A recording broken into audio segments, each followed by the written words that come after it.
GIS Ajman and the TechNOVA committee and the schools and everybody else who's watching this. Appreciate the invite. Thank you very much for allowing me to speak at the event.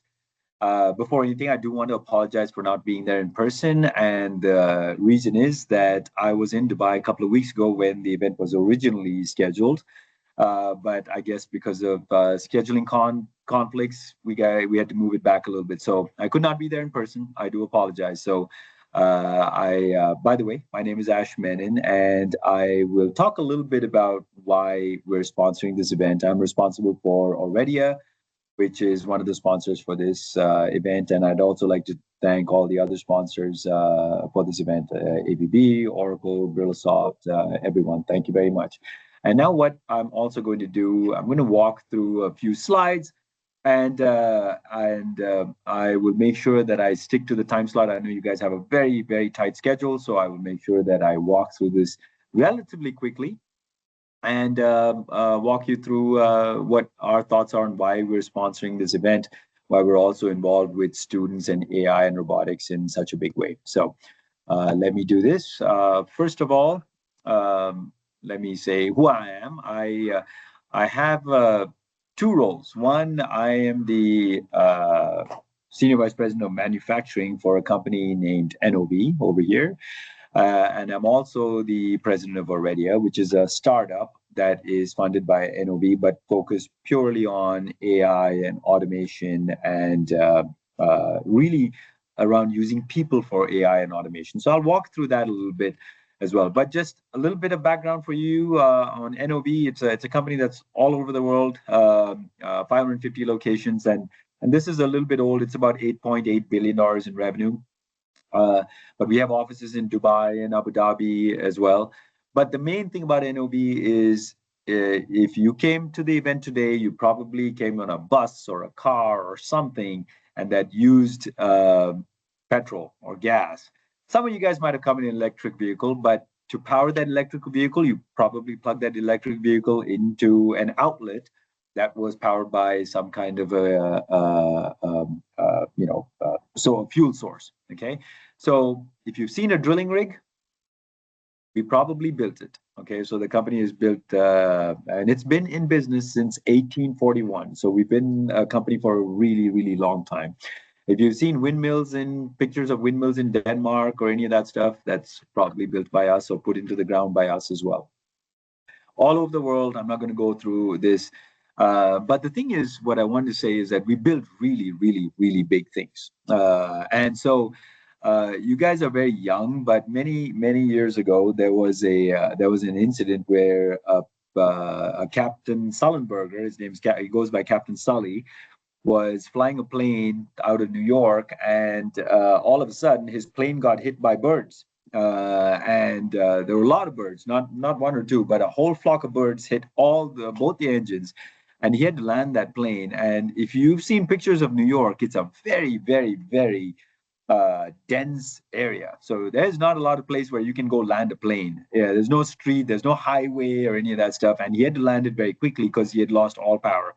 So the only thing that was in front of him was the Hudson River. So he decided to land the plane in the middle of the Hudson.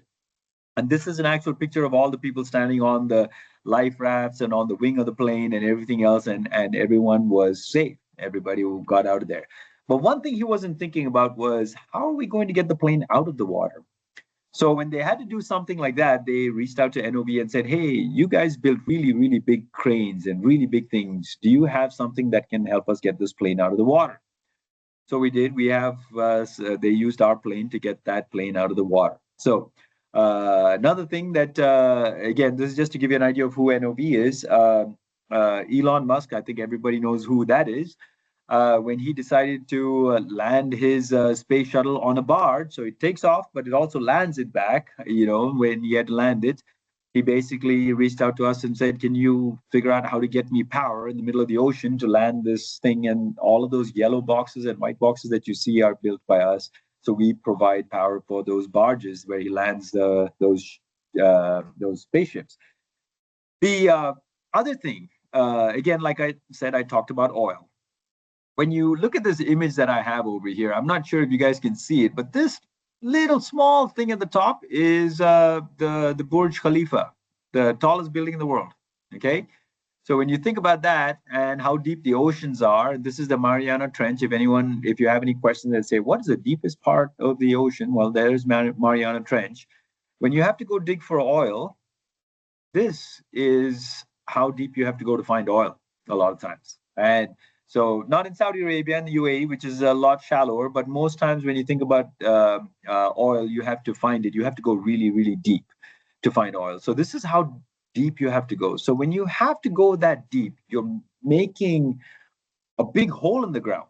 And if you know, when you start digging a little bit, after a little while, you get to hard ground, and it's very hard. So we have to crush rock with drill bits and pull all of that out of the ground. So, and it's never easy. It's in the middle of the desert, middle of the ocean. So that means you have to worry about connectivity and lots of things to be able to do it. So one thing is, and if things go wrong when you're trying to drill for oil, you have explosions and things go up in flames and people die. So if we could be leveraging AI and robots and AI chatbot robots and every single combination of things that could keep people safe, we would love it.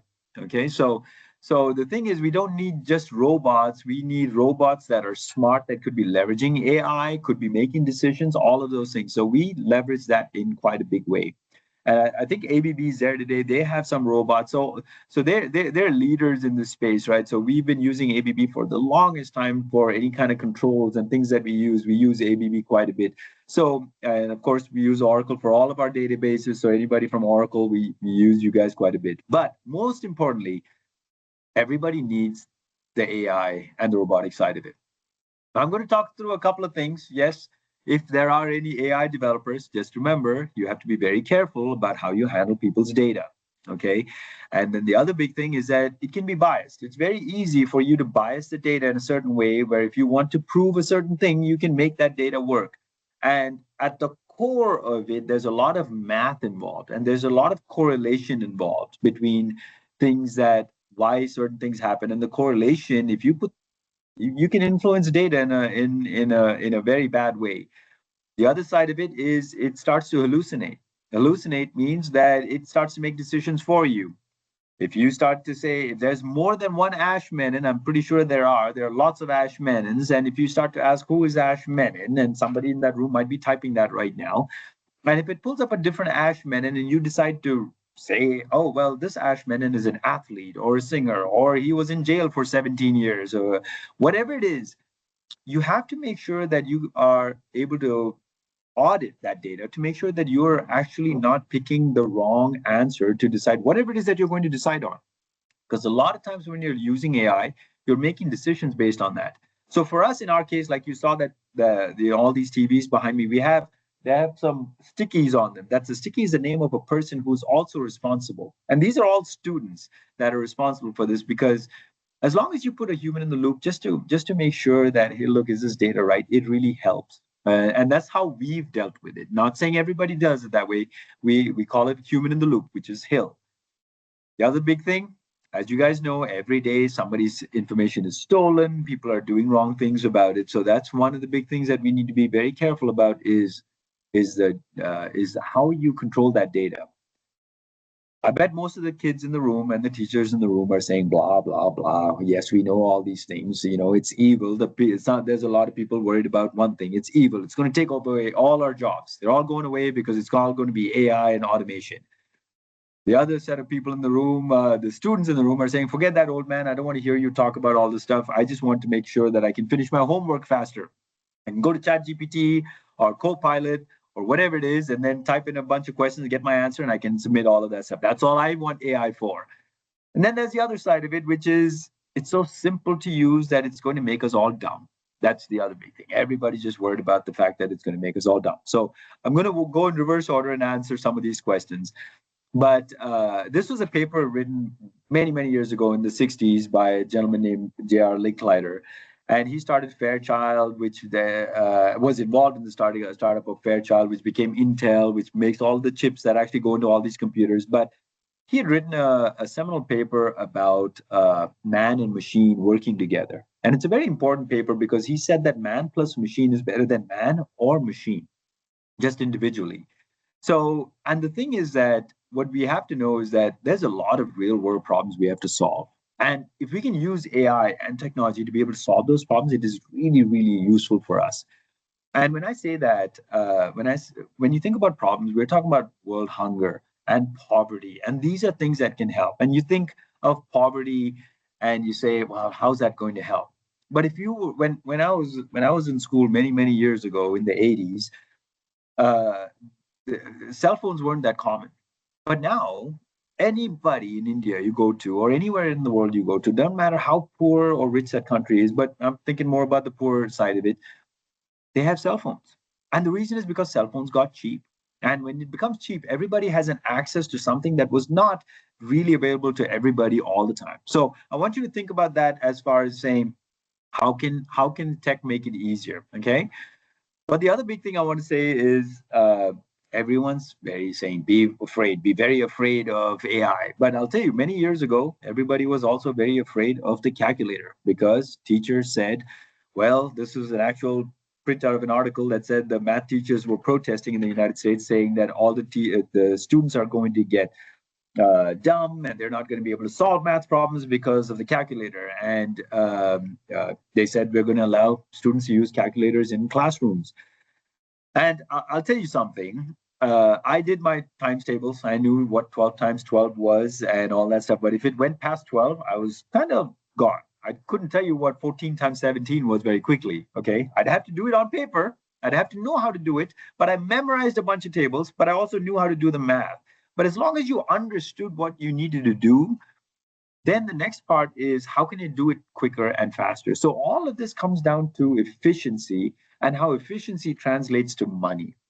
Anything that you can do faster allows you to make a little bit more money or it costs less. Something happens out of that thing, but there's an economics to this as well. So I just want you to know that a lot of what we were complaining about then has become very mainstay today. And think about AI in that way.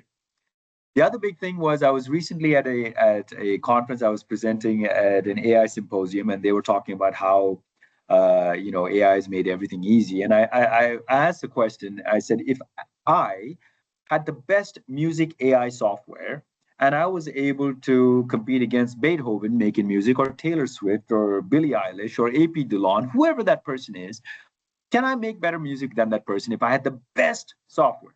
Which I think most people have access to even today, just is readily available. Same thing on movies.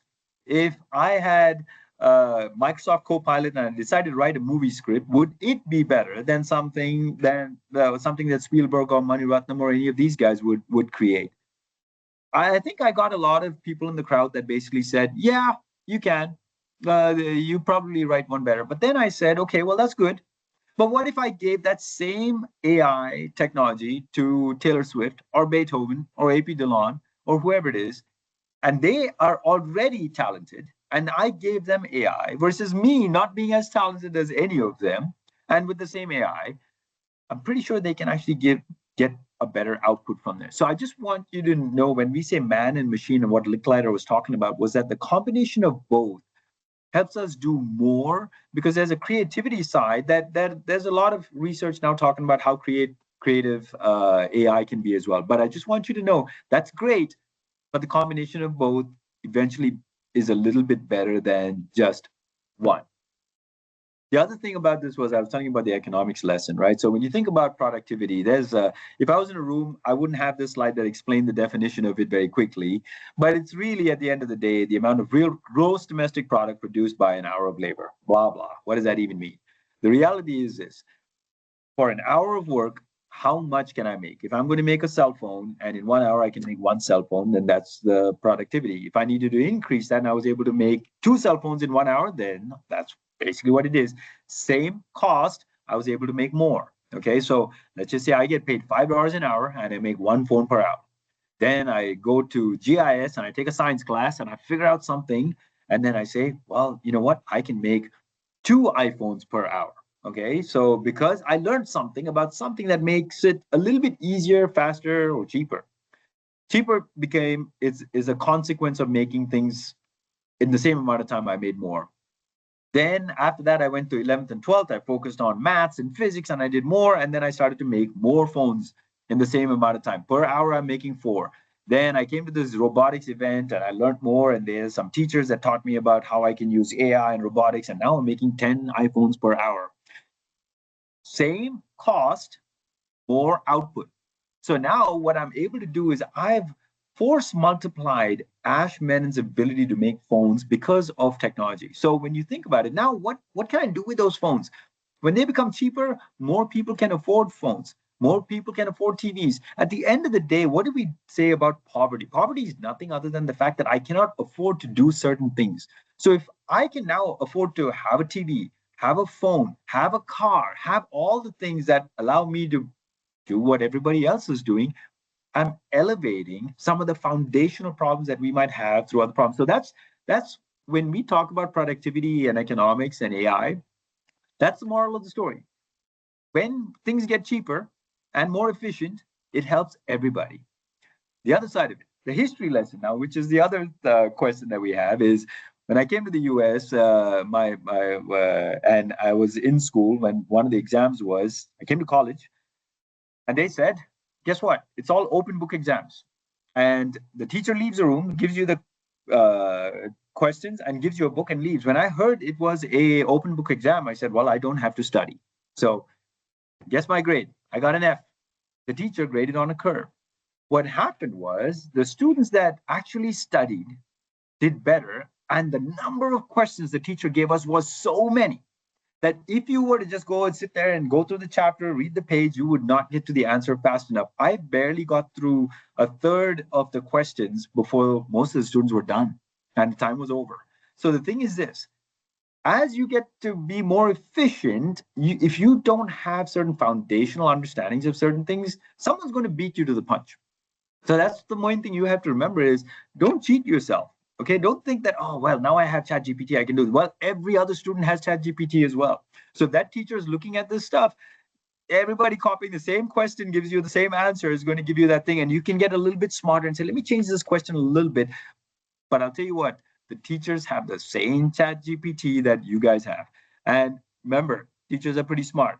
I pulled this. I don't know how many of you guys are basketball fans, but there was a basketball player named Ja Morant who got into a little bit of trouble in the NBA, and he decided to go to ChatGPT and put an apology together. ChatGPT wrote the apology within minutes. On the news, they said, "Oh, Ja Morant went to ChatGPT and typed this because everybody knew that he went to ChatGPT to get the answer." So what I'm telling you about this is just remember, when you cheat, everybody else can also see that you're cheating on this thing. So be very careful on the side. So I'm skipping over the side hustle because I don't know if it means the same, but the side hustle is when you do something else on the side. So other than the job that I have with NOV, I'm also in charge of a startup that basically says, how do we help people? So I have a couple of trademarks. We have a trademark called Let's Make It Here, but we also have a trademark for Let's Farm It Here. That's to help farmers and manufacturers make things. And the main thing about this is, well, I'm going to skip over this, but this startup that's funded by NOV is all about empowering people. 100% of all of the employees that work for me, that all these labels of all the people there are all hired only on attitude, not their skills. That means I didn't see if they had a PhD in computer science or AI or any kind of artificial intelligence technologies before I hired them. I just said, if you have the right attitude, I'll give you the tech to be able to do it. That means every single one of my employees are either waiters, teachers, inventors, people who don't have jobs, or military vets, because people get out of the military, they can't find jobs. So, and lots of students. And that picture is one of the colleges where all the professors are taught by Aurelia. And then the teachers were all taught by one of the students who actually went to school there, who actually works for me. So the thing about this is we can actually use technology to make everybody smarter. Okay, as long as we have the right attitude on these things. This TV, the I just took this picture right before I did this presentation, but this is it. So what you'll see on all this is a little label, a pink label over here that basically tells you who is the student that's responsible for the efficiency of this plant. These are students, remember, they're helping me improve efficiency of manufacturing facilities all over the world. There's 3 rooms like this that we actually go to do this. These are all these students. Some of them are in high school. This girl is in high school. Some of them are in college, but that's all they do. Everybody's hired based on attitude. Very recently, some of the students got an award. And that award, if you don't recognize this gentleman, his name is Tillman Fertitta. He owns the Houston Rockets and one of the richest men in the world. He basically was talking about this because they were AI developers that solved some really big problems, and they're some of my first students. This young gentleman over here actually came when he was 18 years old, decided to go to the military, and he was in the Navy for 6 years, comes out, and then he started to work for us and go to school. This person actually did very similar thing, but went to the Air Force. But now they're both full-time employed, working at other places. But the main thing I want you guys to understand is, guys, if you take technology and you bring the attitude and you put in a lot of hard work, you can do amazing things. And that's why we're involved in this thing. And because as already as a sponsor on this is really to say, guys, if you do the right things with effort, the technology is really, really, really amazing for you guys to be able to do amazing things. So I'm gonna stop talking right now. Hopefully, Devshri and Janpriya, I hope I finished this in time. Again, thank you very much for the opportunity to talk. I wish I was going to be available at that time. I'm actually it's a Saturday morning, I think, when you guys are going to be doing this, which is probably middle of the night for me. So, anyways, thank you very much, and have an amazing show. And congratulations to everybody, and especially the winners. Thank you.